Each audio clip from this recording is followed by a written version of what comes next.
Welcome back to my YouTube channel and आज हम देखने वाले हैं एक्सरसाइज थेरेपी का chapter number 3 range of motion.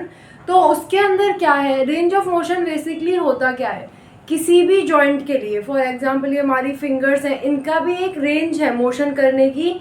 ठीक है, अब इसको कहते हैं रेंज ऑफ मोशन हर एक जॉइंट के लिए। अगर रिस्ट है तो इसकी भी एक रेंज है जिस रेंज के अंदर ये मोशन कर पा रहा है। तो ये इनके ऊपर इफेक्ट किस तरीके से आता है, क्या फैक्टर्स होते हैं, कौन सी एक्सरसाइजेज होती हैं, कितने तरीके की एक्सरसाइजेज होती हैं, ये सारी आज हम देखने वाले हैं। सबसे पहले देखते हैं कि फंक्शनल एक्सकर्शन क्या होता है। और distance a muscle is capable of shortening after it has been elongated to its maximum. For example कि ये हमारी एक मसल है जो फुल्ली इलोंगेटेड है, जितना ही मैक्सिमम हो सकती है उतनी इलोंगेट ये हो चुकी है। फिर इसकी बैक टू द कॉन्ट्रैक्शन, कितना कॉन्ट्रैक्ट करने की, शॉर्टनिंग होने की कितनी पावर है, कितनी कैपेबल है ये अपने आप को शॉर्ट करने के लिए। ठीक है, तो उसको क्या कहेंगे, उसको कहेंगे इसकी फंक्शनल एक्सकर्शन।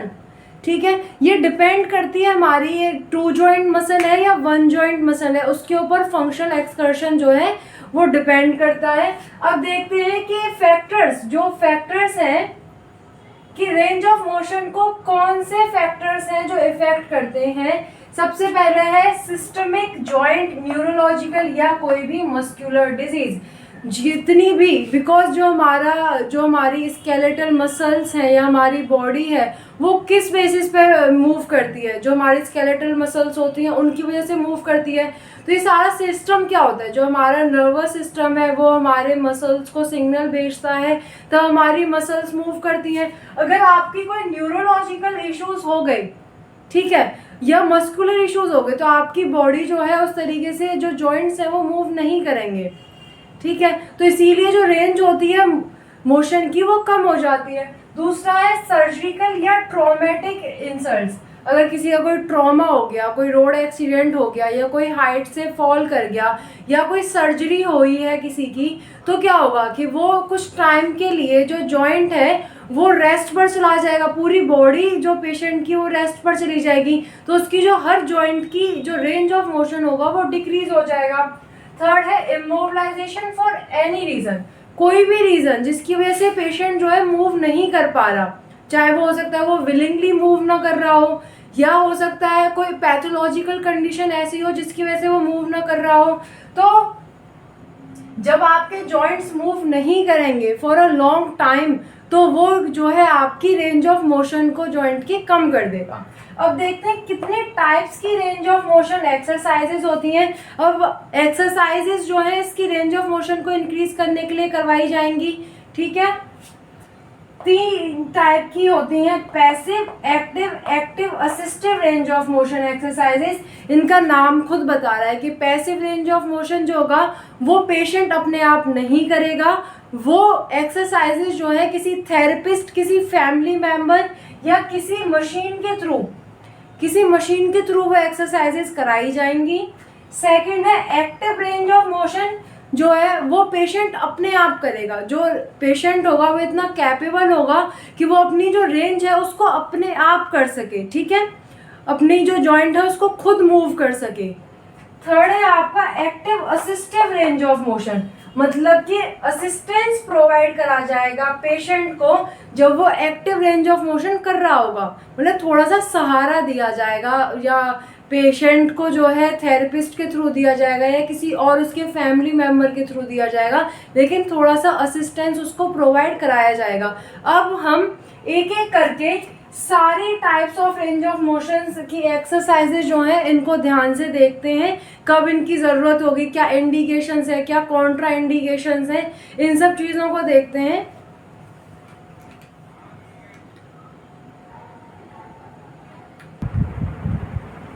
तो अब हम देखते हैं कि पैसिव रेंज ऑफ मोशन, जिसे शॉर्ट फॉर्म में PROM से लिखेंगे, इसकी इंडिकेशंस क्या होती हैं कि कब आप पैसिव रेंज ऑफ मोशन के बारे में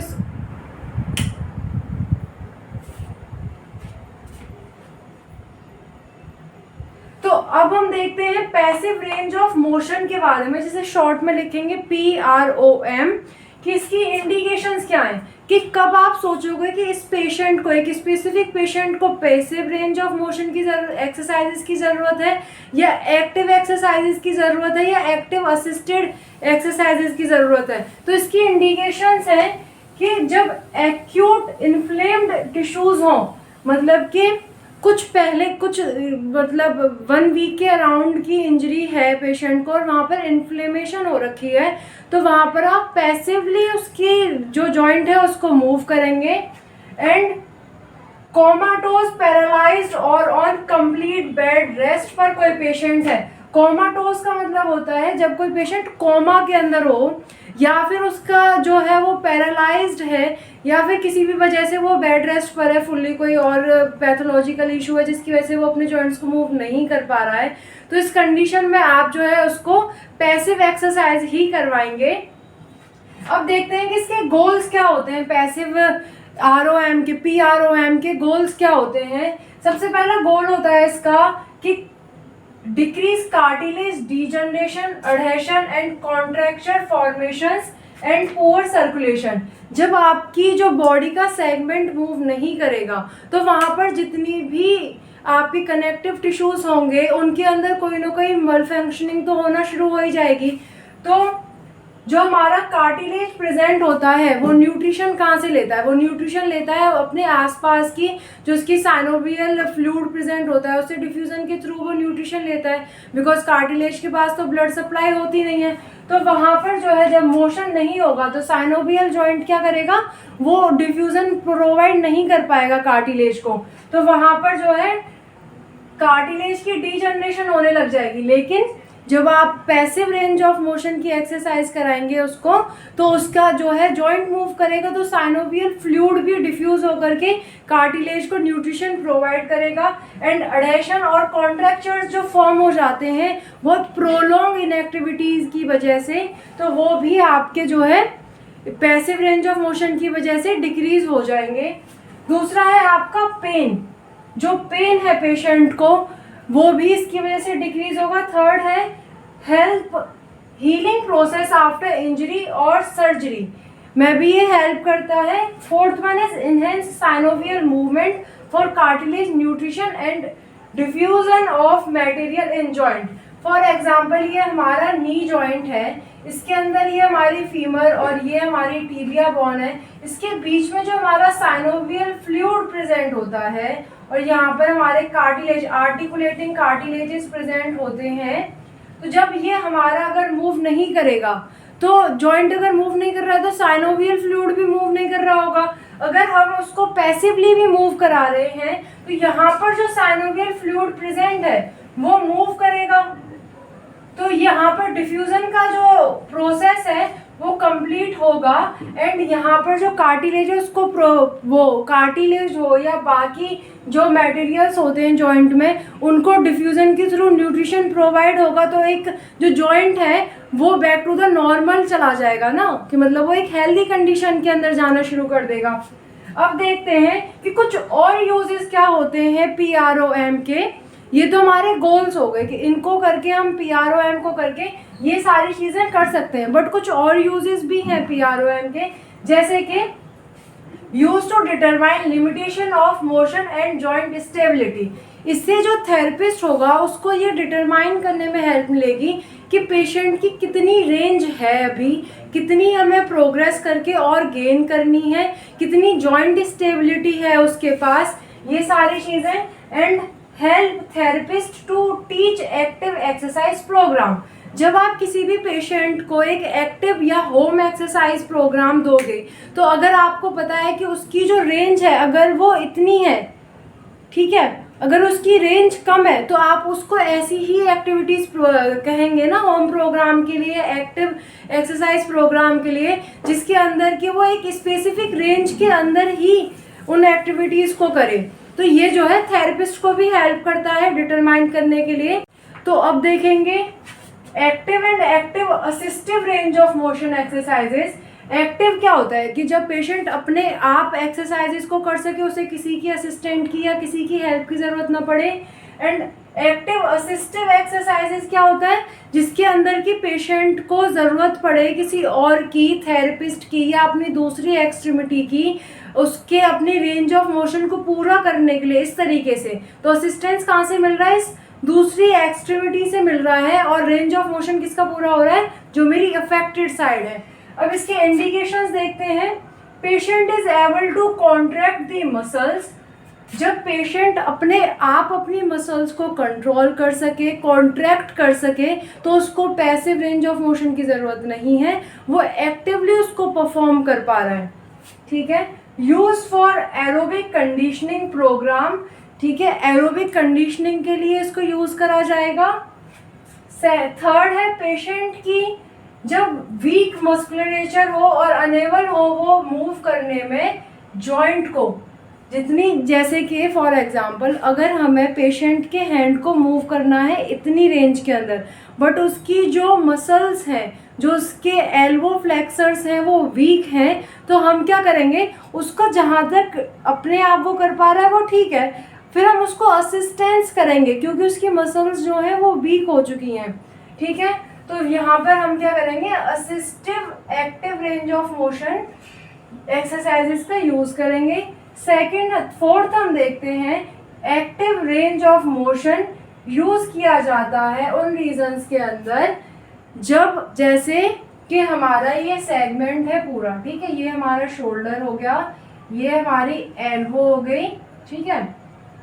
अब ड्यू टू सम रीजन क्या है, हमारी एल्बो जो है, फॉर एग्जाम्पल एल्बो जो है उसके अंदर कुछ पैथोलॉजिकल कंडीशन हो गई या कोई भी ऐसी कंडीशन हो गई जिसकी वजह से कि वो मूव नहीं हो रही है या बहुत टाइम से जो है इमोबिलाइज हो रखी है, तो हम क्या करेंगे, यहाँ पर जो इसके आसपास वाला जो रीजन होगा, इसके अंदर जो ब्लड सप्लाई होगी वो प्रॉपरली नहीं जा रही होगी, तो इसकी ब्लड सप्लाई को जितना हम मेंटेन करने की कोशिश कर सकते हैं उसके लिए क्या करेंगे कि इसके जो ऊपर वाला जो जॉइंट है, जो सेगमेंट है, उसको मूव करेंगे। जब अगर शोल्डर मूव होगा तो हमारी जो आर्टरीज जो हमारी सर्कुलेशन कंप्लीट कर रही हैं एल्बो तक, ठीक है, तो उसके अंदर जो ब्लड न्यूट्रिशंस लेकर के जाएंगे वो एल्बो के पास भी तो इंक्रीज हो जाएगा। तो ऐसे में हम फोकस करेंगे कि उसकी जो प्रॉक्सिमल सेगमेंट है उसको मूव करने का। ठीक है। अब इसका गोल क्या होता है, वैसे इसके सारे जो गोल्स हम पैसिव रेंज ऑफ मोशन से पाते हैं वो एक्टिव रेंज ऑफ मोशन से ही पाते हैं, बट कुछ ऐड होते हैं इसके अंदर। ये प्रोवाइड करता है stimulus for bone and joint tissues integrity के लिए। ठीक है। थर्ड है, ये इंक्रीज करता है सर्कुलेशन और प्रिवेंट करता है थ्रोम्बस फॉर्मेशन को।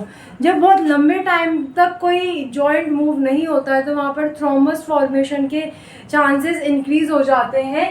तो जब आप एक्टिव रेंज ऑफ मोशन को करेंगे तो ये जो है थ्रोम्बस फॉर्मेशन को प्रिवेंट करेगा। थर्ड है, ये डेवलप करता है coordination and motor skills for functional activities को, है कोऑर्डिनेशन को। फॉर एग्जांपल अगर आपको अपने हैंड को इस पोजीशन से इस पोजीशन तक मूव करना है तो you need a coordination for that ना, कि आपको यहाँ से लेकर के इस स्पेसिफिक जगह तक लेके जाना है। तो इसके अंदर आपके न्यूरॉन्स से जो आपके ब्रेन है उसकी तरफ से प्रॉपर सिग्नल्स आने चाहिए। तो ये क्या, एक तरीके से कोऑर्डिनेशन इंक्रीज हो रही है। ठीक है। तो अब देखते हैं आगे, इसके आगे क्या पढ़ते हैं। अब हम देखेंगे इसके कॉन्ट्राइंडिकेशंस और लिमिटेशंस जो है। लिमिटेशंस क्या होती है रेंज ऑफ मोशन एक्सरसाइजेस की। ठीक है। तो पैसिव मोशन की क्या होती है, मतलब PROM की क्या होती है कि ये मसल एट्रोफी को प्रिवेंट नहीं करता है। ठीक है। ये लिमिटेशन है इसकी कि मसल एट्रोफी हो रही होगी तो ये उसको प्रिवेंट नहीं करेगा। सेकंड है, ये इंक्रीज नहीं करता। अगर आप किसी को पैसिवली जो है उसकी मूवमेंट को करा रहे हैं तो अगर आप इसे सोचते हैं कि अगर आपके बाइसेप्स बन जाए, अगर आप फ्लेक्शन कर रहे हैं एल्बो का कंटिन्यूअसली और किसी दूसरे से करवा रहे हैं पैसिवली, तो उससे जो है आपकी स्ट्रेंथ या एंडोरेंस इंक्रीज नहीं होगा। ठीक है। एक्टिव AROM की जो लिमिटेशंस है वो क्या है, फॉर स्ट्रॉन्ग मसल्स AROM जो है वो मेंटेन या इंक्रीज नहीं करेगा स्ट्रेंथ को, ठीक है। जो मसल्स वहाँ पर एक्टिव है, मतलब बहुत अच्छी स्ट्रेंथ है उनकी ऑलरेडी, तो उसमें वो जो है आपकी उसकी स्ट्रेंथ को और ज़्यादा इंक्रीज नहीं करेगा, ठीक है। अब देखते हैं प्रिकॉशंस एंड कॉन्ट्रा इंडिकेशंस क्या हैं इनके। पैसिव रेंज ऑफ मोशन का क्या है, अगर अर्ली स्टेज है, अर्ली फेज है हीलिंग का, तो मोशन सिर्फ पेन फ्री रेंज के अंदर ही होना चाहिए, ठीक है, क्योंकि हीलिंग जो है फिर उससे डिस्टर्ब हो जाएगी अगर आप बियॉन्ड दी रेंज जाएंगे तो। After myocardial infection, coronary artery bypass surgery, अगर कोई भी इस तरीके की सर्जरी हो रही है तो उसके अंदर आपकी जो अपर एक्सट्रीमिटीज की एक्टिव रेंज ऑफ मोशन है वो नहीं कराई जाएगी, वो टॉलरेट करी जाएगी, एंड जो वॉकिंग है वो बहुत लिमिट में करानी होगी, ठीक है, क्योंकि जो हार्ट है उससे हमारी सर्जरी हुई है। सो आई होप आपको ये समझ में आया होगा, and for more such videos please subscribe my channel. Thank you so much for watching my video.